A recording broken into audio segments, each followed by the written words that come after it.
राघव ने लगभग अपनी आंखें घुमा लीं। यह पहले से ही ऐसा समय था, लेकिन उसने अभी भी ऐसी मूर्खतापूर्ण बातें कहीं। क्या कोई उस पर विश्वास कर सकता है? वह उसका मजाक उड़ाने ही वाला था कि अचानक उसने देखा कि उमेश के पीछे एक बड़ा पत्थर था। वह धीरे धीरे हिलने लगा था।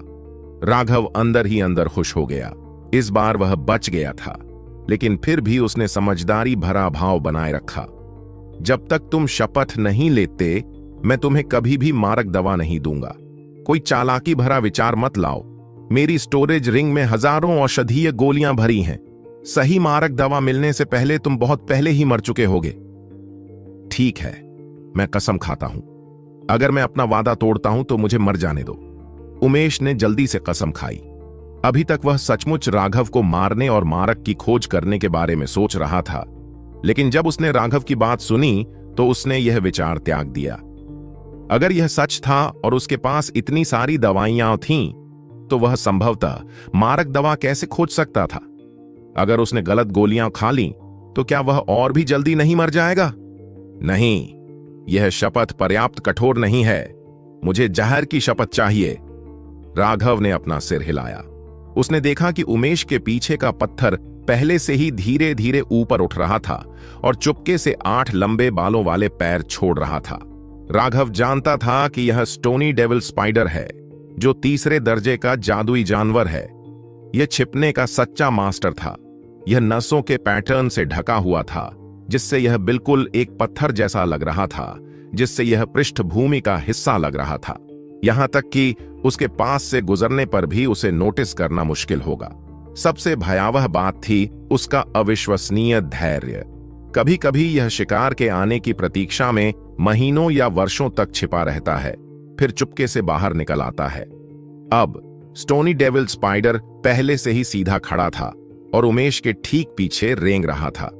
इसकी हरकतें बहुत हल्की थीं, थोड़ी सी भी आवाज नहीं थी। उमेश को अभी भी यह एहसास नहीं हुआ था कि मौत उसके पीछे खड़ी है। चूंकि राघव चाहता था कि वह एक गंभीर शपथ ले, इसलिए उसने चिल्लाते हुए कहा, मैं उमेश शपथ लेता हूं कि अगर राघव मुझे मेरे जहर को ठीक करने वाली दवा दे तो मैं उसे नहीं मारूंगा। अगर मैंने अपनी शपथ तोड़ी तो मेरी आंतें निकाल दी जाएं, बिजली मुझ पर गिरे और मुझे बिना दफनाए ही मर जाने दिया जाए। राघव को बस उसे घूरते हुए देखकर उमेश ने जल्दी से पूछा, अब सब ठीक है ना? मारक दवा दे दो। राघव ने अंदर बैठे बेहद धीमे रॉकी डेविल स्पाइडर से अधीरता से कहा। वह इसे हमेशा के लिए नहीं खींच सकता था। खांसी, उस बारे में यह अभी भी काफी नहीं है। क्या तुम इसे और अधिक गंभीर और जहरीला नहीं बना सकते? तुम यह भी जानते हो कि यह कुछ ऐसा है जो मेरे जीवन से संबंधित है। मुझे और अधिक आश्वासन की आवश्यकता है, राघव ने धीरे से कहा। कमीने, क्या तुम अभी भी झर फूटने तक समय रोकने की कोशिश कर रहे हो? ठीक है, तो मैं अभी तुम्हें मार डालूंगा और खुद ही खोज करूंगा। उमेश ने गुस्से में अपनी लंबी तलवार उठाई। अरे अरे अरे, ठीक है, मैं मारक दवा सौंप दूंगा। राघव जानता था कि वह अब और देरी नहीं कर सकता। उसने एक जेड बोतल उसके पास फेंकी। एंटीडोट अंदर है। यह खास तौर पर तुम्हारे जहर का मुकाबला करने के लिए बनाया गया है। इसे ले लो। लेकिन तुम्हारे जहर ने तुम्हें बहुत गहराई से संक्रमित कर दिया है और तुमने जहर दबाने वाली गोली भी खा ली है, जिससे तुम्हारे खून में और भी जहर जमा हो गया है। इसे ठीक करने के लिए तुम्हें मैचिंग एंटीटॉक्सिन क्रिस्टल की जरूरत है। इसके बाद राघव ने सिल्वर सेंटीपीड का क्रिस्टल कोर उमेश को सौंप दिया।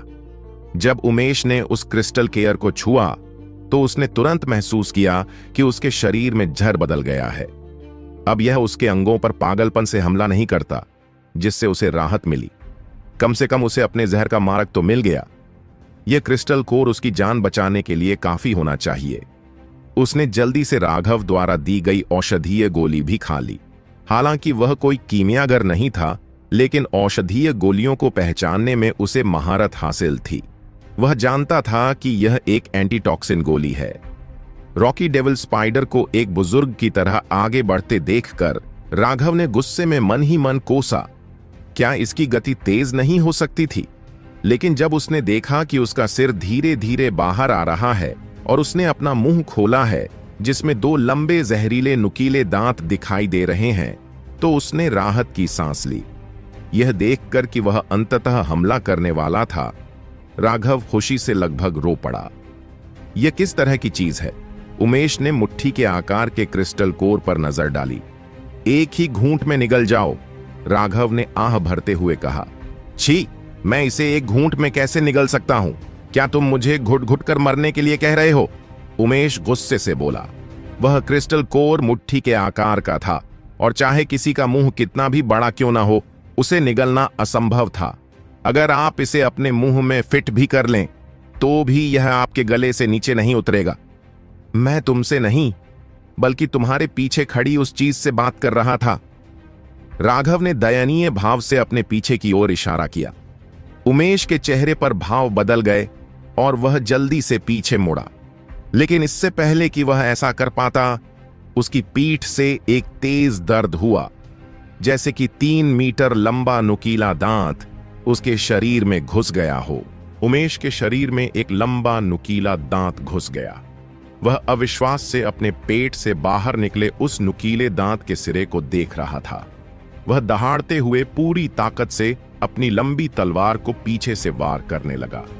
यह कहने की जरूरत नहीं थी कि उमेश अविश्वसनीय रूप से शक्तिशाली था। उसके एक वार ने स्टोनी डेविल स्पाइडर के नुकीले दांत को तोड़ दिया, जिससे वह बच निकलने में सफल हो गया। लेकिन तब वह आश्चर्यचकित रह गया जब उसने अपना मुंह खोला और जाल का एक जाल फेंका जिसने उसे घेर लिया।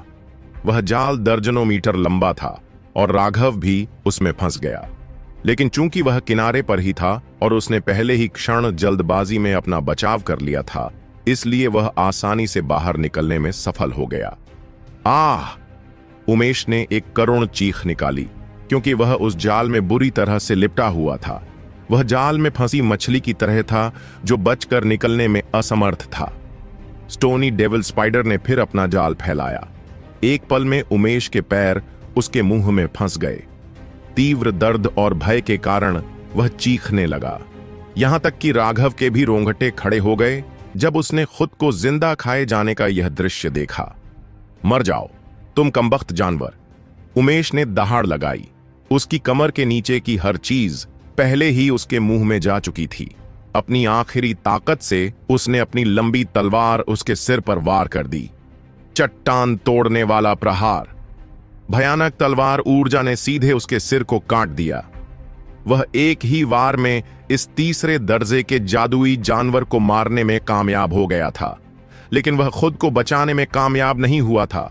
उसका आधा शरीर उसके शरीर में समा चुका था और उसका पेट स्टोनी डेविल स्पाइडर के जहरीले नुकीले दांतों से छेदा जा चुका था। अब वह पहले से ही अपनी मृत्युशैया पर था। राघव ने आह भरी और उसके पास गया। तुमने यह सब क्यों किया? तुम मुझे मारने के लिए इतनी खतरनाक जगह पर क्यों आए? तुम्हारे जीवन से ज्यादा जरूरी क्या था? उमेश की जीवन शक्ति तेजी से खत्म हो रही थी। उसे पता था कि वह निश्चित रूप से मर जाएगा। मैंने क्यों परेशान किया? आह राघव, तुम जीत गए। राघव ने अपना सिर हिलाया। मैं नहीं जीता, तुम सिर्फ अपने लालच के कारण हार गए। 2-3 बार दर्दनाक खांसी के बाद उमेश का चेहरा भी काला पड़ गया। जहर उसके पूरे शरीर में फैल चुका था। चूंकि मैं मरने वाला हूं, इसलिए मैं तुम्हें बता दूंगा कि यह एल्डर सन ही था जिसने मुझे तुम्हें मारने के लिए कहा था। वह चाहता था कि मैं तुम्हारी स्थानिक अंगूठी वापस लाऊं और तुम्हारी आत्मा को सोल लॉकिंग पर्ल में सील कर दूं। अगर तुम बदला लेना चाहते हो तो उसे ढूंढो। ये उमेश के अंतिम शब्द थे। मठ के वरिष्ठ शिष्य स्तर के विशेषज्ञों में से एक उत्कृष्ट मध्य टेंडन परिवर्तन विशेषज्ञ की यहां दुखद मृत्यु हो गई थी। यह वास्तव में खेदजनक था। उमेश की अंगूठी उतारकर उसने मुट्ठी भर मोती निकाला। उसे देखते ही राघव का मूड खराब हो गया। यह निश्चित रूप से एक आत्मा को पकड़ने वाला मोती था। यह एक अत्यंत भयावह उपकरण था जो किसी व्यक्ति की आत्मा को पकड़ सकता था। किसी व्यक्ति की आत्मा को मोती में बंद करने के बाद आप उस व्यक्ति की आत्मा को यातना देने के लिए सभी तरह के तरीकों का इस्तेमाल कर सकते हैं। वह व्यक्ति खुद मर भी नहीं पाएगा। तुम बूढ़े कमीने, तुम सच में बहुत क्रूर हो। तुम वास्तव में मेरी आत्मा को कैद करना चाहते थे। तुम निश्चित रूप से असुरा सुतरा बॉडी आर्ट के पीछे हो। राघव ने अपने दांत पीस लिए। जैसी कि उम्मीद थी, उसका संदेह सही था। चाहे आप कहीं भी चले जाएं, हमेशा बुरे लोग ही मिलेंगे। उमेश, हालांकि मैं तुम्हें नहीं जानता था। मुझे पता है कि तुमने ऐसा केवल इसलिए कहा था ताकि मैं बदला लेने के लिए एल्डरसन को ढूंढूं। चाहे मैं मर जाऊं या एल्डरसन मर जाए, तुम कम से कम एक से बदला तो ले ही लोगे। किसने सोचा था कि मरने से ठीक पहले तुम इतने होशियार होगे? लेकिन तुम सफल हो गए हो। अब से कुछ ही समय बाद मैं उसे तुम्हारे साथ जरूर भेजूंगा। मुझे उम्मीद है कि तुम दूसरी तरफ कड़ी ट्रेनिंग करोगे। जब मैं उसे तुम्हारे पास भेजूंगा तो उस बूढ़े कमीने को तुम पर धौंस जमाने मत देना। मैं वास्तव में उम्मीद करता हूं कि तुम उस बूढ़े कमीने को मेरे लिए मौत के मुंह में धकेल पाओगे। उसने उमेश की तलवार भी ले ली। हालांकि यह कोई भारी हथियार नहीं था, लेकिन यह बेहतरीन सामग्री से बना था। सिर्फ एक वार से इसने स्टोनी डेविल स्पाइडर के सख्त नुकीले दांत को तोड़ दिया था। यह निश्चित रूप से बेहद तेज था। वर्तमान में उसकी फ्लेम ब्लेड पर्याप्त मजबूत नहीं थी। स्प्लिट हेवंस को प्रदर्शित करने के लिए इसका उपयोग करना वास्तविक हथियार का उपयोग करने जितना अच्छा नहीं होगा। यह तलवार स्प्लिट हेवंस की शक्ति को और भी बढ़ा देगी। बेशक राघव एक मितव्ययी व्यक्ति था और उसने स्टोनी डेविल स्पाइडर का सार रक्त भी इकट्ठा किया था। दुर्भाग्य से उसके पास ज्यादा सार रक्त नहीं था। सार रक्त इकट्ठा करने के बाद उसने उमेश की लाश को देखा। कुछ पलों के लिए हिचकिचाते हुए उसने फिर भी उसके लिए एक कब्र खोदने का फैसला किया। जो भी हो, वे सभी एक ही संप्रदाय के थे। एक बार जब कोई व्यक्ति मर जाता है तो उससे जुड़ी नफरत और दुश्मनी भी खत्म हो जाती है। वह उसकी लाश को जंगल में नहीं छोड़ना चाहता था। सब कुछ इकट्ठा करने के बाद राघव सावधानी पूर्वक अपने शिविर में वापस लौट आया। 3 दिन बाद राघव पूरी तरह से ठीक हो गया और फिर से पागलपन से शिकार करना शुरू कर दिया।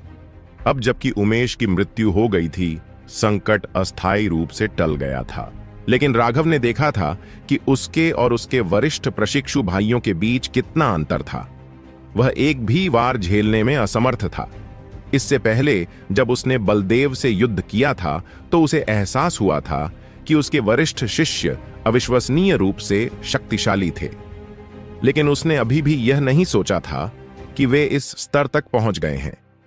कानून लागू करने वालों के एक छोटे दल के नेता के रूप में बलदेवई का साधना आधार निश्चित रूप से उसके साथियों के बीच भी उत्कृष्ट होना चाहिए। एल्डर महेंद्र द्वारा दंडित किए जाने के बाद उसने बहुत प्रतिष्ठा खो दी थी। राघव को पता नहीं था कि वह कब उससे बदला लेने आएगा, इसलिए ऐसा करने से पहले उसे अपनी ताकत को यथासंभव बढ़ाना होगा, अन्यथा उसे केवल नुकसान ही उठाना पड़ेगा। लेकिन निश्चित रूप से उसकी आंतरिक इच्छा उसे इस तरह नुकसान उठाने की अनुमति नहीं देती। वह केवल अपनी ताकत को तेजी से बढ़ा सकता था। इसलिए उस दिन के बाद से राघव जादुई जानवरों का और भी तेजी से शिकार करने लगा। उस लंबी तलवार के साथ राघव अब तीसरे दर्जे के जादुई जानवरों को बहुत आसानी से मार सकता था। इसके अलावा उसने उन्हें मारने का एक और भी कारगर तरीका खोज लिया था। सबसे पहले वह स्प्लिट द हेवंस के साथ अपनी पूरी ताकत का इस्तेमाल करेगा। जब तक वह स्प्लिट द हेवंस द्वारा बनाए गए घाव में एक जहरीला तीर चलाता रहेगा, तब तक उसे बस नाचना होगा जब तक कि वे जहर से मर न जाएं। उसने सामूहिक रूप से जादुई जानवरों का शिकार करना शुरू कर दिया। ये जादुई जानवर बहुत ही अत्याचारी और कम बुद्धि वाले थे। जब तक वह उनमें से किसी से नहीं भिड़ता जो उससे ज्यादा शक्तिशाली हो, यह गारंटी थी कि वह कम से कम बच निकलने में सक्षम होगा।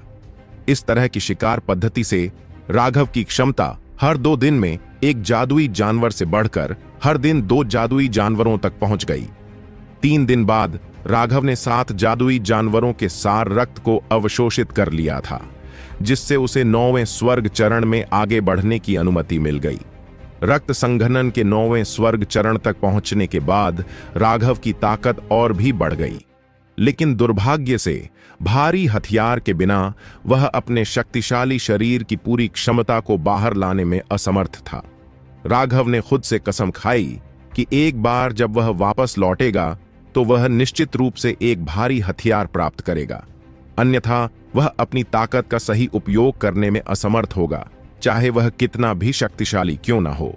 अब जब वह 9वें स्वर्ग चरण पर पहुंच गया था, तो राघव को बिना ज्यादा सावधानी बरते और अधिक तेजी से शिकार करने का आत्मविश्वास मिल गया था। जब तक वह तीसरी श्रेणी का जादुई जानवर नहीं था, तब तक राघव अपने विषैले बाणों से अपने प्रतिद्वंद्वी को बिना किसी समस्या के पराजित करने में सक्षम था। जैसे जैसे समय बीतता गया, उसके आसपास जादुई जानवर धीरे धीरे कम होते गए। राघव के पास अपनी सीमा बढ़ाने के अलावा कोई विकल्प नहीं था। मलबे से भरी यह बंजर भूमि एक युवक के शिकारगाह में तब्दील हो गई थी। कभी कभी जादुई जानवर की दहाड़ गूंज उठती थी। समय तेजी से बीत गया। इस दिन राघव ने अभी अभी सार रक्त को अवशोषित करना समाप्त किया था, तभी उसका रक्त तेजी से बढ़ने लगा। उसके शरीर से एक सीटी जैसी आवाज आई, जो 1 मील दूर से भी स्पष्ट रूप से सुनी जा सकती थी। तीव्र दबाव के साथ ऊर्जा की एक भयानक लहर निकली। वर्तमान राघव एक देवता की तरह लग रहा था, जो घृणा से सभी को देख रहा था। हाँ, मैं अंततः टेंडन परिवर्तन क्षेत्र में पहुंच गया हूं। राघव एक विशाल चट्टान के ऊपर पागलों की तरह हंस रहा था। अपने शरीर में उमड़ती शक्ति को महसूस करते हुए उसे स्वर्ग और पृथ्वी को चीर देने की इच्छा हुई। ओह, 1 मिनट रुको, मैं अभी तक टेंडन ट्रांसफॉर्मेशन तक नहीं पहुंचा हूं। मेरे टेंडन में बिल्कुल भी बदलाव नहीं आया है और उन्हें बिल्कुल भी पोषण नहीं मिल रहा है। राघव को अचानक एहसास हुआ कि कुछ गड़बड़ है। उसे एहसास हुआ कि उसका खून एक बार फिर अपनी कमजोर अवस्था में लौट आया है। यह वह स्थिति थी जो हर बार तब होती जब वह रक्त संघनन क्षेत्र में स्वर्गिक चरणों में आगे बढ़ता। हर बार जब वह आगे बढ़ता तो उसके शरीर की रक्त वाहिकाएं थोड़ी चौड़ी हो जाती, जिससे उसकी रक्त क्षमता बढ़ जाती। अतः एक बार जब रक्त वाहिकाएं बड़ी हो गईं, तो भले ही उनका रक्त नहीं बहा, फिर भी वे अपनी अधिकतम क्षमता पर नहीं रह सके। ऐसा हर बार होता था जब वह अपना खून साफ करके आगे बढ़ता था, लेकिन अब यह 10वीं बार था। दूसरे शब्दों में, सामान्य रूप से उसे टेंडन परिवर्तन क्षेत्र में पहुंच जाना चाहिए था, लेकिन जो कुछ हो रहा था उसे देखकर उसका दिल धड़कने लगा।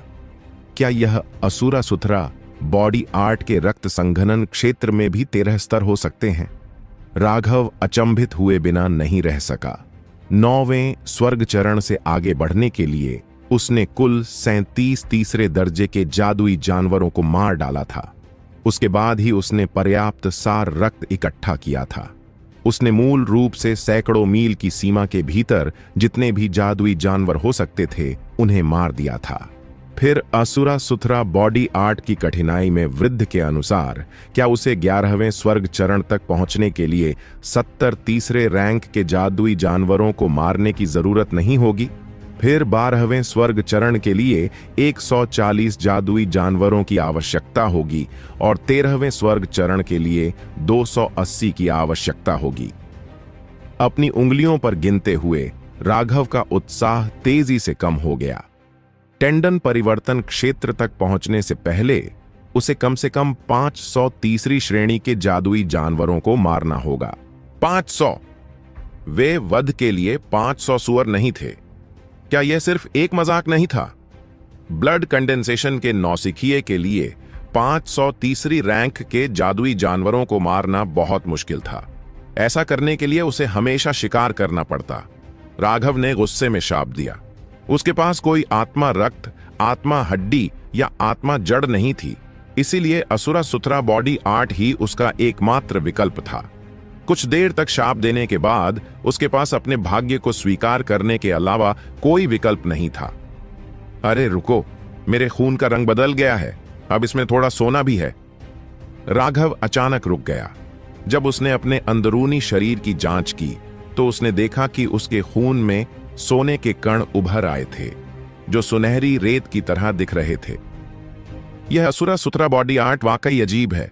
उफ, बेहतर होगा कि हम शिकार करते रहें। कोसते कोसते राघव ने एक बार फिर खोजबीन शुरू कर दी, लेकिन जब उसने एक और तीसरे दर्जे के जादुई जानवर को मार डाला और उसके सार रक्त को अवशोषित करना शुरू किया, तो उसने पाया कि उस सार रक्त की ऊर्जा का उस पर लगभग कोई प्रभाव नहीं था। क्या हो रहा है? उस ऊर्जा को अवशोषित करने के बाद बस इतना हुआ कि उसके खून में सुनहरी रेत थोड़ी सी बढ़ गई थी। इसका असर बहुत कम था, लगभग अगोचर। अरे अरे, इस बार मैं फंस गया। शायद आगे बढ़ने के लिए मुझे चौथे दर्जे के जादुई जानवर के सार रक्त की आवश्यकता होगी। राघव का दिल ठंडा हो गया। असुरा सुथरा बॉडी आर्ट की कठिनाई में सामान्य वृद्ध के अनुसार उनकी परिकल्पना सबसे अधिक सही थी। मध्य तीसरी रैंक से नीचे के जादुई जानवर अब उसके लिए शायद लगभग बेकार थे।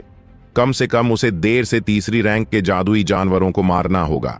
लेकिन सबसे ज्यादा संभावना यह है कि केवल चौथे दर्जे के जादुई जानवर का सार रक्त ही उसके साधना आधार को फिर से विस्फोटक रूप से बढ़ने देगा। लेकिन चौथे दर्जे के जादुई जानवर? राघव सिर्फ इस पर हंस सकता था। वह जादुई जानवर का नाश्ता नहीं बनना चाहता था। ठीक है, जो भी हो, मैं पहले ही 1 महीने से दूर हूं। अब वापस लौटने का समय आ गया है। हालांकि मैं टेंडन ट्रांसफॉर्मेशन क्षेत्र में नहीं पहुंच पाया हूं, लेकिन मेरी वर्तमान शक्ति के साथ यह उन्हें संभालने के लिए पर्याप्त होना चाहिए। राघव एक ऊंची चट्टान के ऊपर खड़ा होकर दक्षिण की ओर देखने लगा। मठ की दिशा वहीं थी। घर लौटने का समय हो गया था। ज्वांतियान मठ में तीसरी गुट प्रतियोगिता शुरू होने वाली थी। प्रथम गुट प्रतियोगिता के दौरान नेहा और अनुराधा के गुटों के साथ विश्वासघात किया गया था, जिसके कारण अंत में उनके पास 0 झंडे थे और वे अंतिम स्थान पर थे।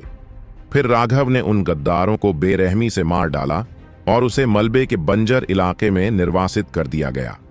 उसके जिंदा वापस लौटने की संभावना बेहद कम थी।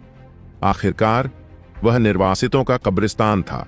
जब से मठ की स्थापना हुई है, तब से एक भी मुख्य शिष्य ऐसा नहीं था जो बंजर भूमि से जीवित बाहर निकल सका हो। इसके अलावा सभी निर्वासित मुख्य शिष्य पहले ही टेंडन परिवर्तन क्षेत्र में प्रवेश कर चुके थे, जबकि राघव सिर्फ रक्त संघनन के 7वें स्वर्ग चरण में था। इसलिए उसके बचने की संभावना अविश्वसनीय रूप से कम थी। राघव के जाने से नेहा और ये जिकी के मनोबल को बहुत बड़ा झटका लगा था, लेकिन उन्हें इस बात से तसल्ली थी कि इतने बड़े झटके के बाद भी उनके गुट से एक भी व्यक्ति नहीं गया।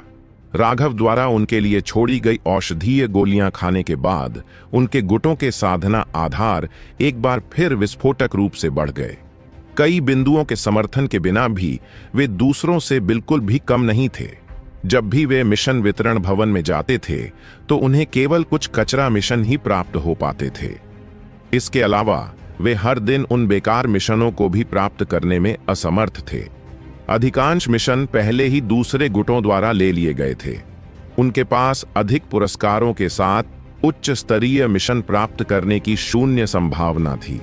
सबसे अधिक क्रोध उत्पन्न करने वाली बात यह थी कि जब भी वे मिशन स्वीकार करने जाते थे तो उन्हें अक्सर दूसरे गुटों द्वारा उकसाया जाता था, उनका उपहास किया जाता था तथा उनके साथ दुर्व्यवहार किया जाता था।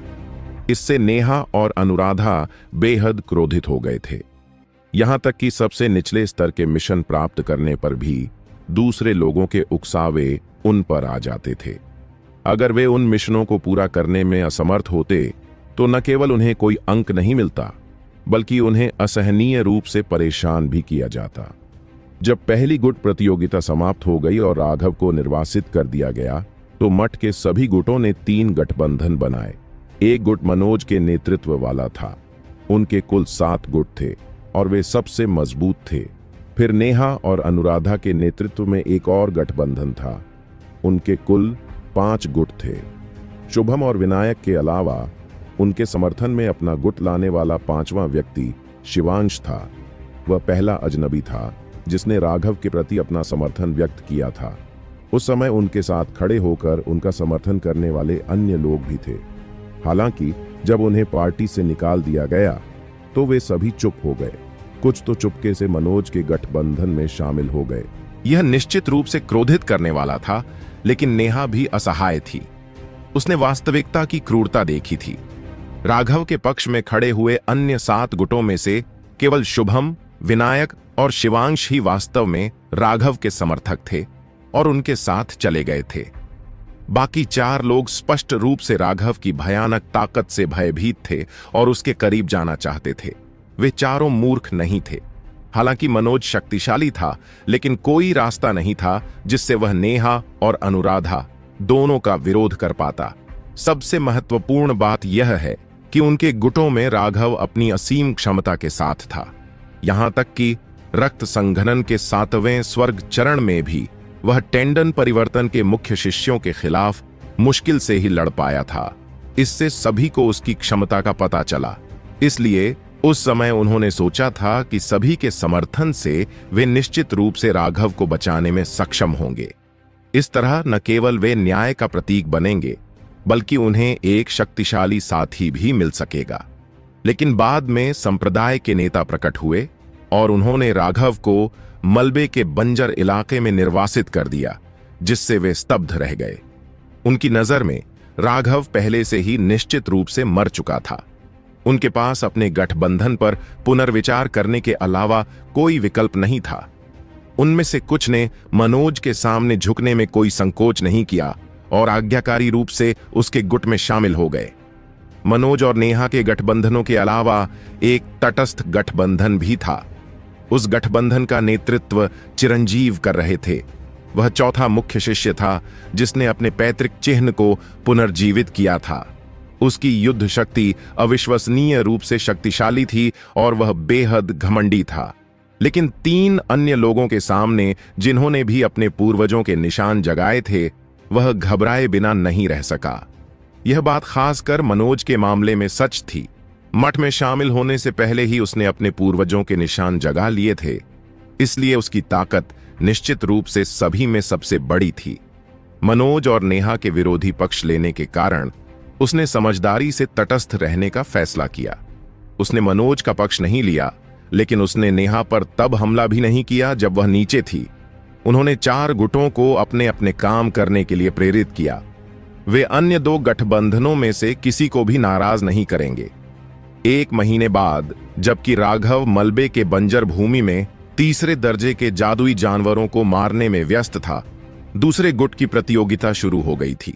इस बार मुकाबला पहले से भी ज्यादा कड़ा था। सभी झंडे एकत्र होने के बाद मनोज और नेहा के गठबंधनों के बीच भयंकर लड़ाई शुरू हो गई।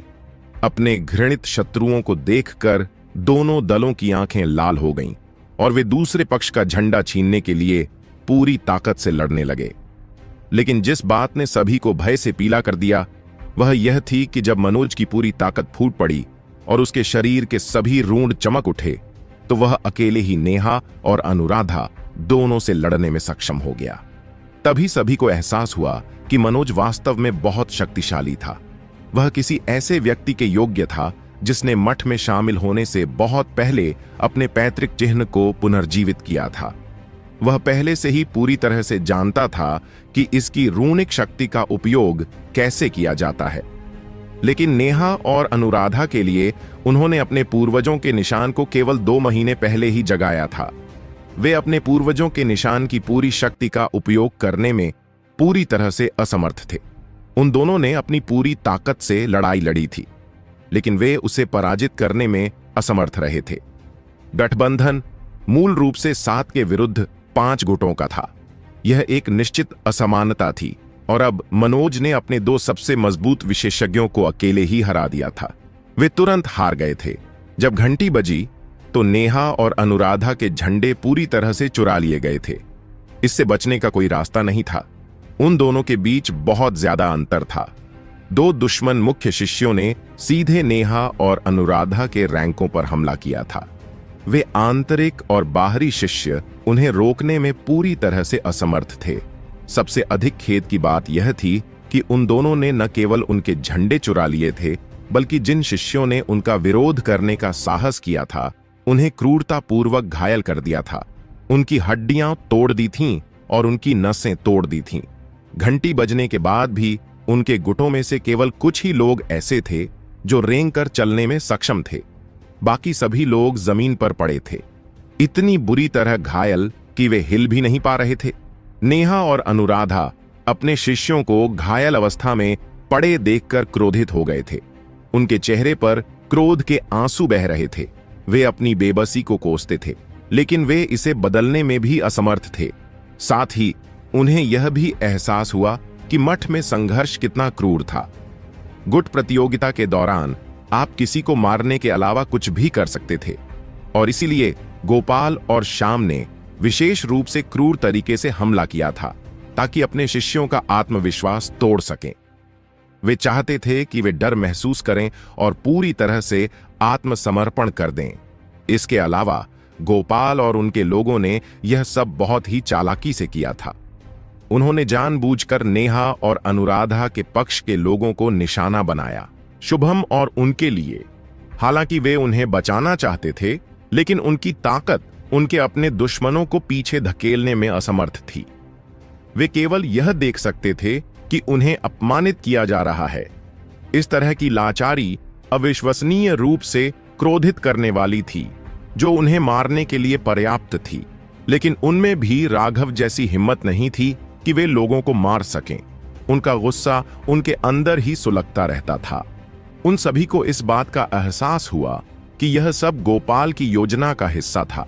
हालांकि उनके सभी 5 गुट एक गठबंधन में शामिल हो गए थे, लेकिन उन्होंने केवल नेहा और अनुराधा के गुटों को ही निशाना बनाया। एक कारण यह था कि वे कुछ छूट देना चाहते थे। वे अपने तीनों गुटों को पूरी तरह से नाराज नहीं करना चाहते थे, और यह एक तरह की चेतावनी भी थी। लेकिन इससे भी महत्वपूर्ण बात यह थी कि यह उनके गुटों के बीच वैमनस्य को भड़काने के लिए था। हालांकि वे मदद करना चाहते थे, लेकिन वे ऐसा करने में असमर्थ थे। अंत में नेहा और अनुराधा के सभी लोगों को जमीन पर गिरा दिया गया, उनके झंडे चुरा लिए गए। लेकिन जहां तक उनके 3 गुटों की बात है, तो वे मूल रूप से सुरक्षित थे। हालांकि उनके पास ज्यादा झंडे नहीं थे, लेकिन कम से कम उनके झंडे तो नहीं छीने गए। यह उनके बीच मतभेद के बीज बोने के लिए था। उन 3 गुटों के लोगों ने यह दृश्य देखा, और इसलिए उन्होंने अपनी पूरी ताकत से लड़ाई नहीं की। वे वास्तव में मदद नहीं करना चाहते थे और इस तरह से पराजित नहीं होना चाहते थे। और इसी वजह से अगले कुछ दिनों में उनके बाहरी शिष्यों ने उनके गठबंधन पर आपत्ति जताना शुरू कर दिया था। लेकिन मुख्य शिष्यों द्वारा सख्त दमन के बाद वे एक बार फिर शांत हो गए। हालांकि कलह का बीज पहले ही बोया जा चुका था। अगर वे इसे हल नहीं करते तो देर सवेर यह टूट जाएगा। इस समय सूरज अभी अभी पूर्व से निकला था। उसकी गर्म किरणें धरती को ढक रही थीं, लेकिन सूर्य की वह गर्म किरणें युद्ध के मैदान के विस्फोटक माहौल को बदलने में असमर्थ थीं। यह गुटबाजी की जंग का मैदान था। झंडे पहले ही चारों तरफ फहरा दिए गए थे। 17 गुट यहां जमा हो गए थे। आज तीसरे गुट की प्रतियोगिता का दिन था।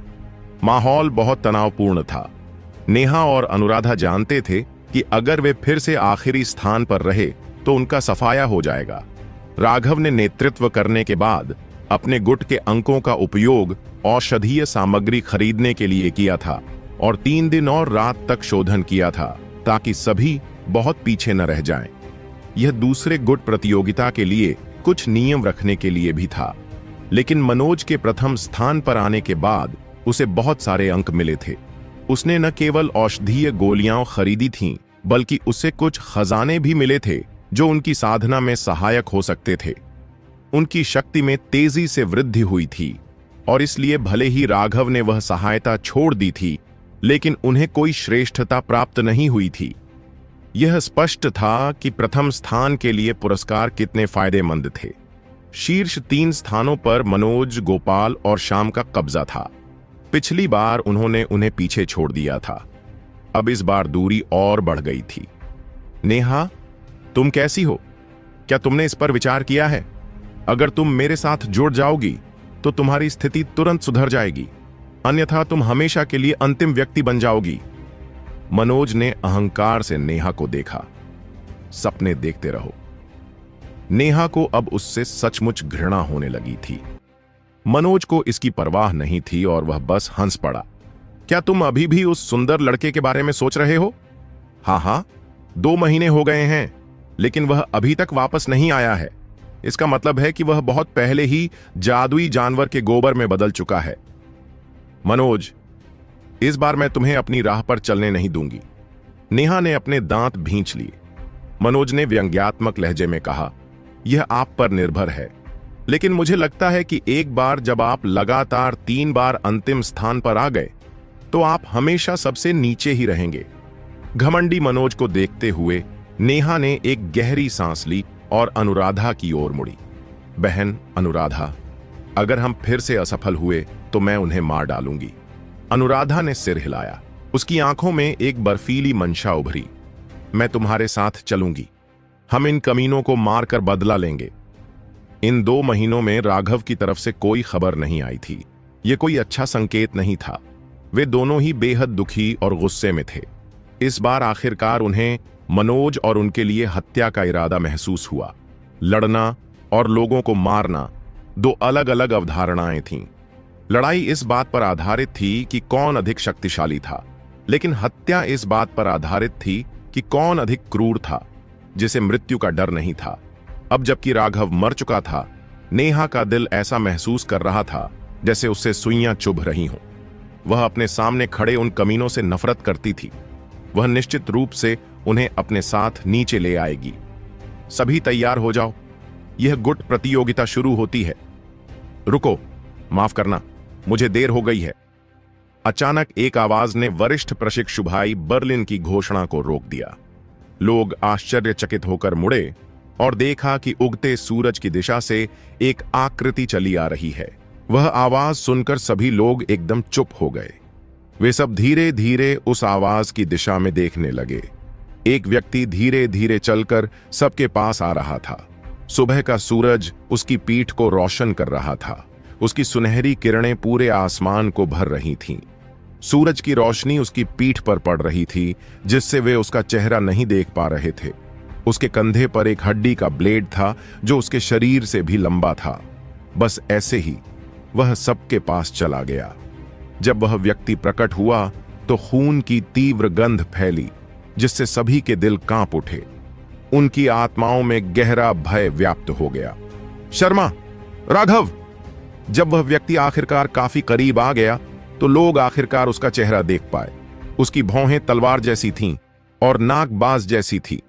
उसके चेहरे पर हल्की दाढ़ी थी जो उसके चेहरे को थोड़ा खुरदुरा बना रही थी। अगर वह राघव नहीं था तो कौन हो सकता है? क्या राघव सच में वापस आ गया था? किसी को अपनी आंखों पर यकीन नहीं हो रहा था। राघव उस जगह से जिंदा वापस आ गया था जिसे निर्वासितों का कब्रिस्तान कहा जाता है। राघव ने सुनहरे चमड़े का कवच पहना हुआ था जो सूरज की रोशनी में चमक रहा था। लेकिन जब वह करीब गया तो लोगों ने देखा कि यह वास्तव में एक बेहद खराब तरीके से बनाया गया सांप की खाल का लबादा था। जब उन्होंने उन सुनहरे शल्कों को देखा तो वे एकदम चौंक गए। वह सुनहरे सींग वाले अजगर की खाल थी। 3री श्रेणी के जादुई जानवरों में यह एक बेहद शक्तिशाली अस्तित्व था। इसकी सांप की खाल अपनी रक्षात्मक शक्ति के लिए प्रसिद्ध थी, लेकिन राघव अब इसे कपड़ों के रूप में इस्तेमाल कर रहा था। फिर उसके कंधे पर लगे विशाल ब्लेड को देखकर उन्होंने पाया कि यह असली ब्लेड नहीं, बल्कि एक कटा हुआ दांत था। वह दांत 3 मीटर लंबा था। उसका पूरा शरीर पूरी तरह से जेड सफेद था। हड्डी के ब्लेड पर वास्तव में कुछ प्राकृतिक सजावटी पैटर्न थे। वहां उपस्थित एक भी व्यक्ति उन सजावटी पैटर्नों के मूल को नहीं देख पाया, लेकिन दूरी पर 2 व्यक्ति थे जो देख पाए थे। महेंद्र ने दूर से देखते हुए आह भरी, वह वास्तव में एक महान अस्तित्व है। वह वास्तव में निश्चित मृत्यु के मार्ग से लौटने में कामयाब रहा। इसके अलावा उसे सिर्फ 2 महीने की जरूरत थी। यह वाकई चौंकाने वाला है, लेकिन सबसे ज्यादा चौंकाने वाली बात है उसके शरीर पर खून की आभा। यह शक्तिशाली जादुई जानवरों के आक्रोश से बनी कुछ चीज है। मैं वास्तव में नहीं जानता कि उसने उनमें से कितने को मार डाला ताकि ऐसी भयानक जानलेवा आभा बन सके। और उस गोल्डन हॉर्न्ड पाइथन की त्वचा अपने आप में ही काफी डरावनी है, लेकिन वास्तव में उसके पास 4थे दर्जे के dragon blood sabre toothed tiger का एक दांत है। मैं वास्तव में उसे समझ नहीं पा रहा हूं। शुरू में उसने सोचा था कि राघव को वापस लौटने में कम से कम आधा साल लगेगा। ऐसा इसलिए था क्योंकि वापसी के रास्ते में अनगिनत 3री श्रेणी के जादुई जानवर थे और चौथी श्रेणी के जादुई जानवर भी आ सकते थे। उसे हर दिन बेहद सावधानी से यात्रा करनी होगी। रामानंद ने उस दबंग व्यक्ति को घूरते हुए मुस्कुराते हुए कहा, इस आदमी के पास वाकई कुछ तरकीबें हैं। वह वास्तव में एक सुनहरे सींग वाले सांप को मारने में सक्षम था, लेकिन मुझे यकीन है कि उसने ऐसा बलपूर्वक नहीं किया। उसने किसी तरह की चाल चली होगी। और वह हड्डी का ब्लेड इतना दुर्लभ नहीं है, यह सिर्फ एक दांत है जो बहुत समय पहले गिर गया था। शायद उसे अभी अभी मिला है। यह चौथे दर्जे के जादुई जानवर से संबंधित दबाव को छोड़ता है, हालांकि यह बहुत हल्का है। जादुई जानवर उस तरह के दबाव के प्रति बेहद संवेदनशील होते हैं। शायद यही कारण है कि राघव इतनी जल्दी मठ में वापस लौटने में सक्षम था। तभी महेंद्र को एहसास हुआ कि हड्डी के ब्लेड में चौथे दर्जे के जादुई जानवर का दबाव था। जब दूसरे जादुई जानवरों को उस दबाव का एहसास हुआ तो वे जल्दी से भाग गए। यह कोई आश्चर्य की बात नहीं थी कि राघव जल्दी से वापस आ सकता था। राघव की आभा बहुत ही अजीब है। यह रक्त संघनन के चरम जैसा लगता है, फिर भी चरम नहीं है। उसका रक्त अभी भी पूरी तरह संतृप्त नहीं हुआ है। महेंद्र को आश्चर्य हुआ जब उसने राघव के साधना आधार को महसूस किया। हां, यह वाकई अजीब है, लेकिन मुझे लगता है कि अब देखने के लिए बहुत बढ़िया नाटक होगा। आओ, चाय पियो। रामानंद ने उसे चाय का एक कप दिया और मुस्कुराया। उसे लग रहा था कि जब से राघव आया है, उसका जीवन और भी ज्यादा शानदार हो गया है। जब राघव आखिरकार सबके सामने पहुंचा तो नेहा खुद को और रोक नहीं सकी और रोने लगी। राघव, सबकी निगाहों की परवाह न करते हुए उसने राघव को गले लगाया और रो पड़ी। उसे नहीं पता था कि कब, लेकिन किसी समय राघव ने उसके दिल के एक अपूरणीय हिस्से पर कब्जा कर लिया था। अरे, इतने सारे लोग देख रहे हैं। राघव हंसा। उसका दिल बहुत भावुक हो गया। आमतौर पर वे दोनों आपस में झगड़ते रहते थे, लेकिन एक बार जब वह चला गया तो उसे एहसास हुआ कि वह उसके लिए कितना महत्वपूर्ण था। तुम बदमाश हो। नेहा ने राघव को हल्के से 2 बार मारा और फिर शर्मिंदगी से अपने आंसू पोंछे। उसका चेहरा लाल हो गया। इस समय अनुराधा भी वहां आ गई। हालांकि उसके चेहरे पर अभी भी बर्फ जमी हुई थी, लेकिन उसकी आंखों में कुछ गर्माहट थी। हम एक समूह में गले क्यों न लगें? मैं सिर्फ एक व्यक्ति को गले नहीं लगा सकता, राघव ने हंसते हुए कहा। अनुराधा ने उसकी उठी हुई भुजाओं को देखा और केवल इतना कहा, जिंदा लौटने पर बधाई। ठीक है, मुझे लगता है कि अनुराधा ने अभी भी मजाकिया होना नहीं सीखा है, राघव ने सोचा। वह केवल अजीब तरह से अपनी बाहें नीचे रख सका। भाई शर्मा, हम सभी जानते थे कि तुम जिंदा वापस आओगे। इस समय शुभम, विनायक और शिवांश भी वहां आ गए। वे तीनों इस बात से बहुत खुश थे कि राघव वापस आ गया था। हम तो क्या हुआ अगर तुम जिंदा वापस आ गए? क्या यह सिर्फ डॉग शीट किस्मत नहीं है? एक कचरा जो अभी भी रक्त संघनन क्षेत्र में है, वह संभवतः क्या कर सकता है? गोपाल ने उन पर घृणापूर्वक व्यंग्य किया। शुभम और वे लोग क्रोधित हो गए। राघव ने गोपाल की ओर रुख किया और थोड़ा मुस्कुराया। तुम्हारा मुंह पहले की तरह ही घिनौना है। इस बार मैंने अपने निर्वासन से बहुत कुछ हासिल किया है। थोड़ी देर में मुझे हर चीज के लिए तुम्हारा उचित धन्यवाद करना होगा। हालांकि राघव मुस्कुरा रहा था, लेकिन उसकी आंखें पूरी तरह से बर्फीली थीं। उसके शरीर पर खूनी आभा के साथ वह वास्तव में मृत्यु के देवता की तरह था, जिससे लोगों के दिल ठंडे हो जाते थे। तुम तो खून के जमाव के चरम पर हो। ऐसा मत करो जैसे तुम कोई जीनियस हो। मैंने पहले ही कहा है कि अगर तुमने फिर से मेरा रास्ता रोकने की हिम्मत की तो मैं तुम्हें बेरहमी से कुचल कर चूर कर दूंगा।